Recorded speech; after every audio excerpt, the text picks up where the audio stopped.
the Isle of Man. A quaint, quiet island with a tiny population of about 90,000.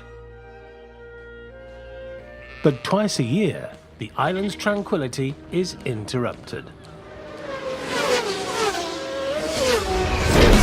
by the fastest, toughest and deadliest motorcycle race on Earth.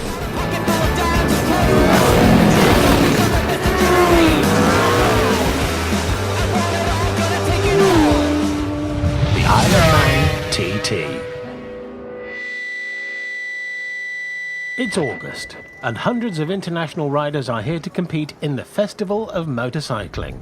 There will be 5 races over 2 weeks. Many riders will push their speeds up near 200 miles per hour.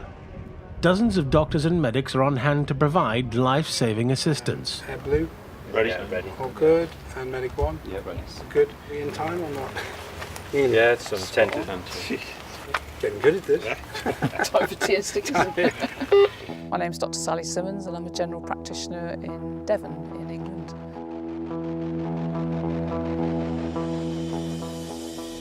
For 2 weeks of the year, this is a city. You know, everybody comes here with their families and their dogs, as you've seen, and this is where they live, and they're like gypsies, literally. People come over here mainly for the love of motorsport. That's the bottom line. I've come to motorcycling really late in life, obviously, but that's it. I am totally addicted to it now, absolutely. This is my midlife crisis. It's fantastic. You don't want it to stop, and you don't really care.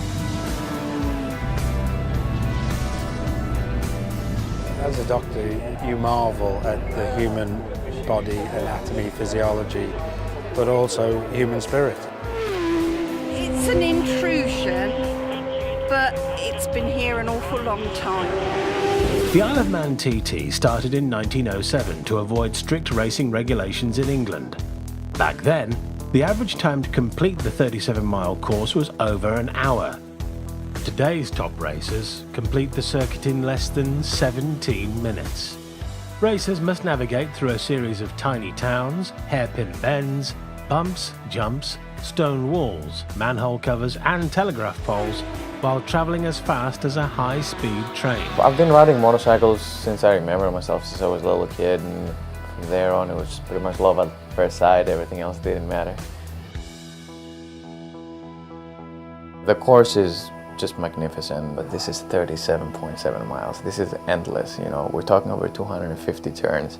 You're going through an entire island, through towns, mountains, anything you can think of. Everything that you know from track riding just doesn't apply here. There is no room for error on the TT. On average, there have been 6 deaths for every mile.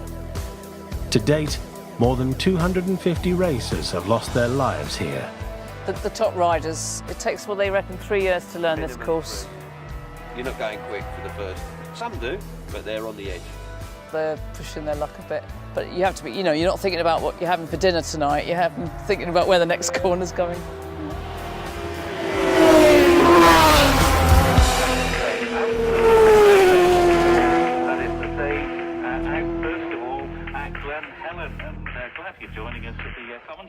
It's very rough up there. There's a lot of gorse bushes and streams and God knows what else.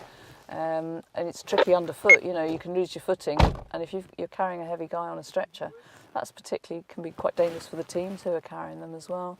It's a lot of people involved in it. The marshals up on the mountain are absolutely superb, they're very well trained.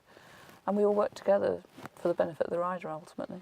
To coordinate emergency response, race control monitors a team of trackside doctors, paramedics and marshals strategically placed at key locations around the circuit. 2 helicopters, 6 land ambulances and a medical response car cover the course. The experience of doing a lap at the Isle of Man, especially the very first lap, it feels unreal. It almost feels like you're playing a video game. My brain had a very hard time comprehending. The logic almost gives up on you. There is no way that you feel comfortable doing 160 miles an hour 4 inches away from a wall. Blue, scramble to Churchtown, please. Control out.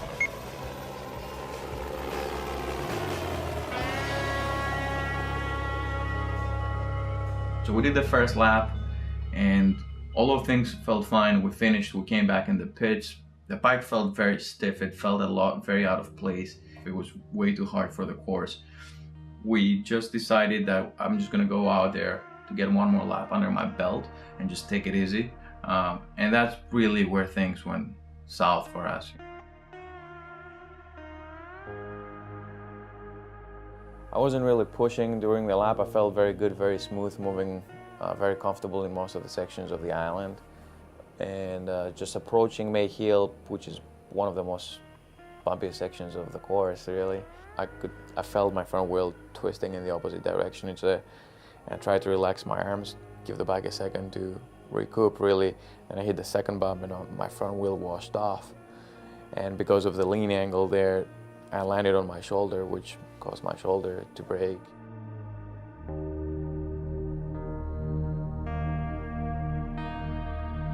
I saw him on Friday, and then he wanted to go out and ride that evening.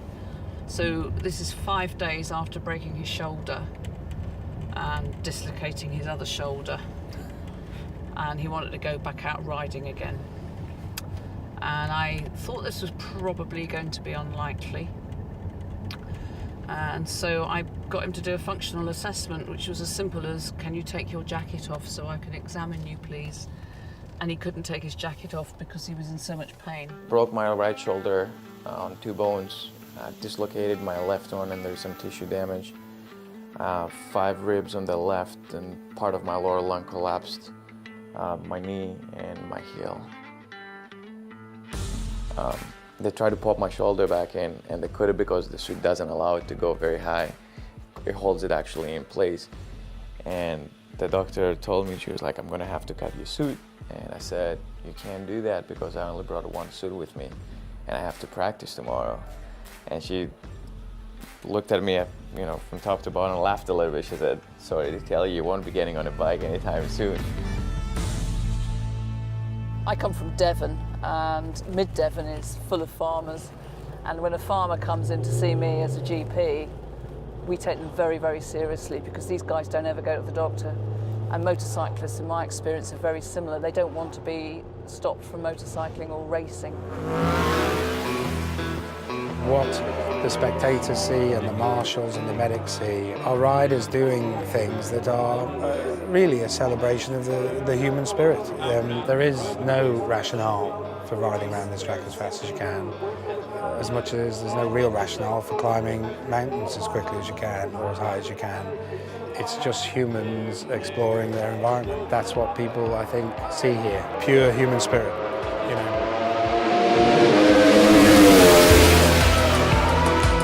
4 people died in the 2016 Isle of Man TT, despite the medical team's response time of around 6 minutes. The high speeds and inherent dangers of the course are what makes the races as popular as they are. Sally's returned to Devon, England, to manage her general practice. She plans to be back here again next year to care for the inevitable slew of injuries. Savas is back home in the United States recovering from his injuries and itching for a chance at redemption. Hopefully I'll be back next year. I'll be able to compete and finish the race this time. No incidents, no scary moments, and that's the goal and the plan and the dream.